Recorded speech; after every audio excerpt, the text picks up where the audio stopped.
Hola, buenos días, buen jueves. Continuamos con la segunda parte de la lectura del libro complementario para la lección de escuela sabática titulada Descansar en Cristo. Estamos en el capítulo 4. El título es El costo del descanso y la lectura continúa. Profundicemos. Nuestro tutor. El pecado tiene sus costos y hace mucho daño. Genera intranquilidad en el fondo de nuestro corazón. Sabemos intuitivamente que necesitamos algo más. La narrativa bíblica que conecta el Edén con la Tierra Nueva está llena de historias que ilustran la fuerza destructora del pecado y al mismo tiempo destaca la abundante gracia de Dios y su compromiso de salvar a su creación caída. Justo en medio de todo esto encontramos la ley. La ley no es algo desconectado de Dios. La entrega formal de la ley en el monte Sinaí estaba estrechamente relacionada con la revelación de Dios. La ley de Dios se vincula profundamente con su carácter, porque hace explícitos los valores y los principios del legislador que han existido desde la eternidad. La cuestión de la ley se convirtió en un punto focal dentro del judaísmo, especialmente después del exilio en Babilonia. Los profetas de Israel a menudo habían señalado la transgresión de la ley de Dios por parte del pueblo, que implicaba idolatría. Isaías 44, 9 al 20, Salmos 135, del 15 al 18. Dependencia de poderes políticos en lugar de depender del Señor, la observancia del sábado y mucho más. Sin embargo, con más urgencia, se levantaron contra el abuso de los más débiles, el desprecio de la justicia y el maltrato de los huérfanos y las viudas que estaban bajo su cuidado específico. Podemos ver en Jeremías 22:3, Zacarías 7:10, Amós 2:6 al 8, Miqueas 6:11 y 12, Miqueas 7:2 al 6. En la época de Jesús, los rabinos, los especialistas en la Torá y otros habían creado una superestructura legal que tenía poco en común con la sencillez y la profundidad de la expresión del carácter de Dios que se encuentra en los 10 mandamientos. La cuestión del papel de la ley en la vida religiosa se debatió acaloradamente en el judaísmo del siglo I. Jesús entró directamente en este debate cuando ofreció una visión alternativa de la ley que tenía la intención de llevar a su audiencia de regreso al original. En su Sermón del Monte, él se ocupa repetidamente de la revelación de la ley en el Antiguo Testamento. Él dijo: «Oísteis que fue dicho a los antiguos, no matarás, y cualquiera que matare será culpable de juicio. Pero yo os digo que cualquiera que se enoje contra su hermano será culpable de juicio, y cualquiera que diga necio a su hermano será culpable ante el concilio, y cualquiera que le diga fatuo quedará expuesto al infierno de fuego». Mateo 5, 21 al 23. Si bien la mayor parte de su audiencia se centró en los aspectos externos de una ley determinada, Jesús señaló el principio y la motivación más importantes de la ley. ¿Cuántas veces nos hemos hecho culpables de asesinar a nuestros vecinos cuando los consideramos idiotas, estúpidos o tontos? Nos estremecemos cuando hacemos nuestros cálculos mentales, y es entonces cuando Jesús nos dice: «No penséis que he venido para abrogar la ley o los profetas. No he venido para abrogar, sino para cumplir». Jesús nos da un vistazo rápido del significado más completo de la ley de Dios. El legislador ofrece una pequeña ventana al corazón de Dios, su carácter. La carta de Pablo a los Gálatas aborda algunos de estos temas y también tiene una larga trayectoria en el discurso adventista, especialmente la discusión sobre el significado tanto histórico como teológico del Congreso de la Asociación General de 1888 en Minneapolis.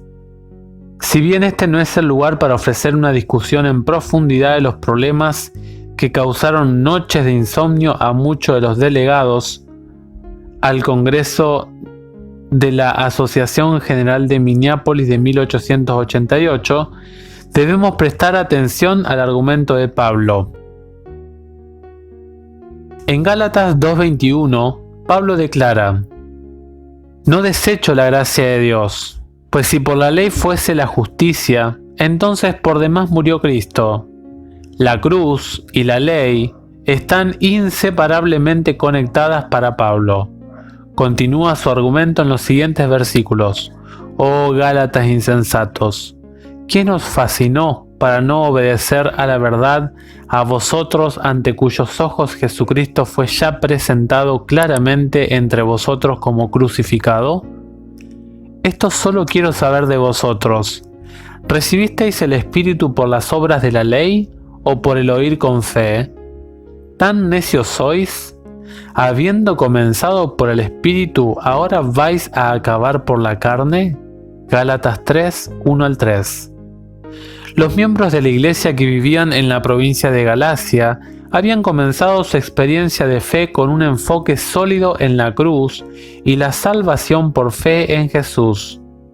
Pablo les advierte que no sigan ahora un evangelio diferente, Gálatas 1:6, promovido por quienes quieren pervertir el evangelio de Cristo, Gálatas 1:7. Si bien la ley desenmascara claramente la condición humana caída, no es por guardar la ley que somos salvos. Es la victoria de la cruz y la justicia de Cristo lo que se entrega a cambio de nuestros pecados.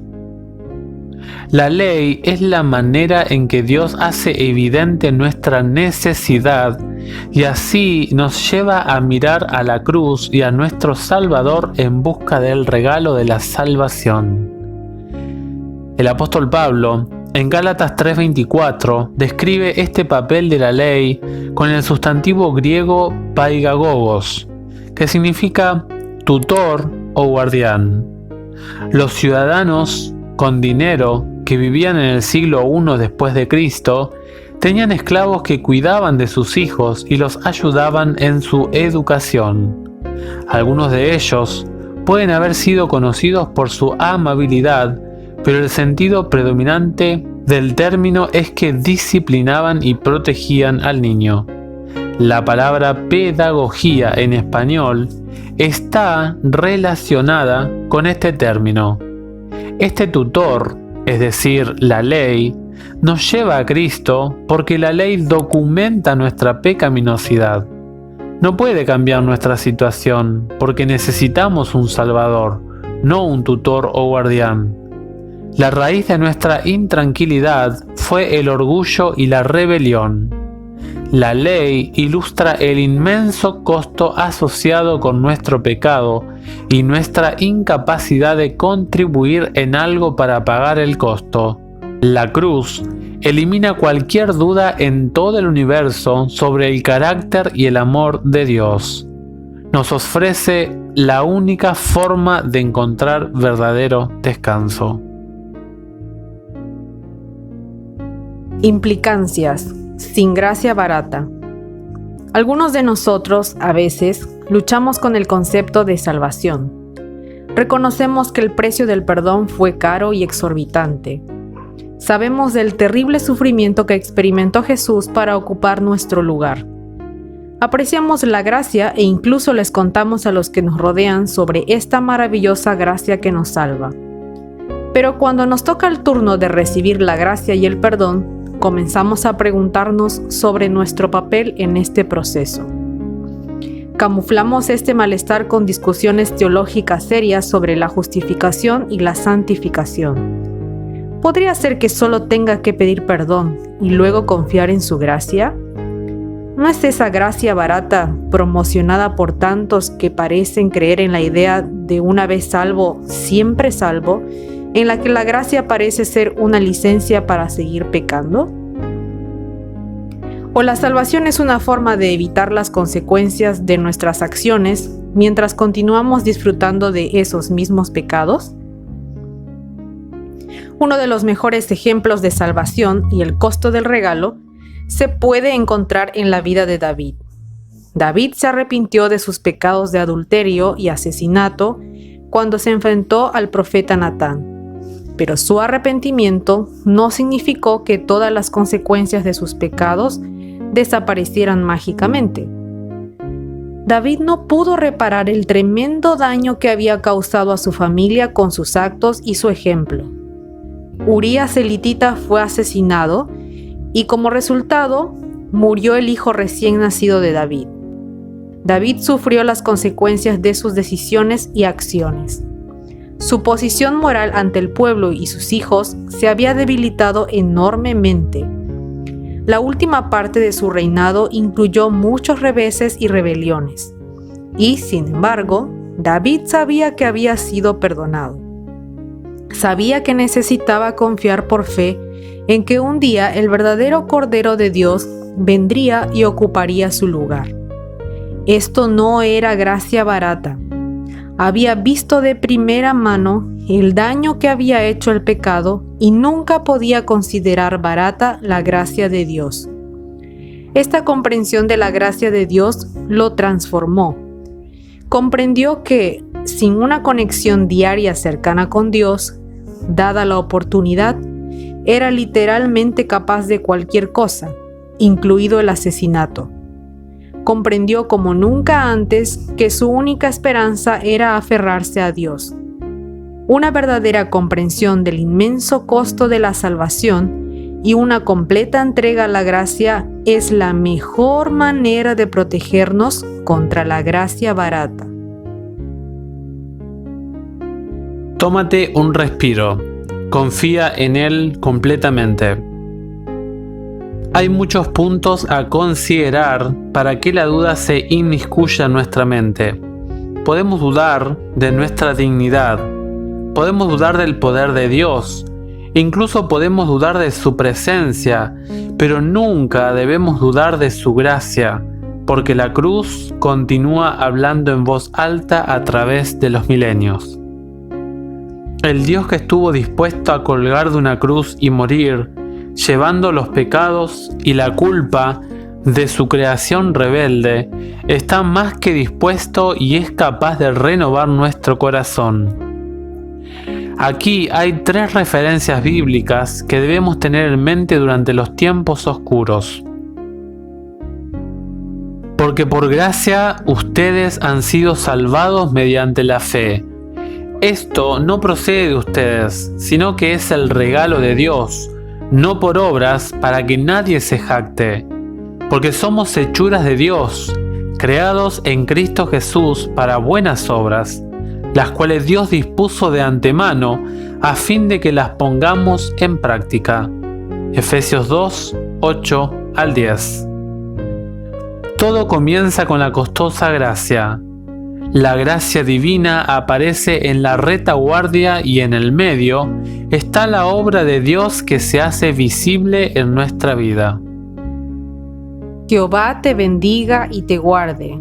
Jehová haga resplandecer su rostro sobre ti y tenga de ti misericordia. Jehová alce sobre ti su rostro y ponga en ti paz. Números 6, 24 al 26. Esta bendición eterna nos recuerda el hecho de que nuestra paz y bienestar son el resultado de las bendiciones de Dios. Su rostro se dirige directamente hacia nosotros. Porque la gracia de Dios se ha manifestado para salvación a todos los hombres, enseñándonos que, renunciando a la impiedad y a los deseos mundanos, vivamos en este siglo sobria, justa y piadosamente. Tito 2, 11 y 12. La gracia de Dios no apareció de la nada. Su tiempo fue perfecto y su ofrenda está disponible para todos los hombres. Una vez que entendemos esto, nos comprometemos a vivir una vida centrada en Dios, que señalará al dador de todos los buenos dones. Hemos terminado un capítulo más y deseamos que haya sido de bendición este audiolibro. Te invitamos a compartir con tus hermanos y tus amigos esta lectura para que puedan complementar su estudio de escuela sabática. Que tengas un buen día. Hasta la próxima.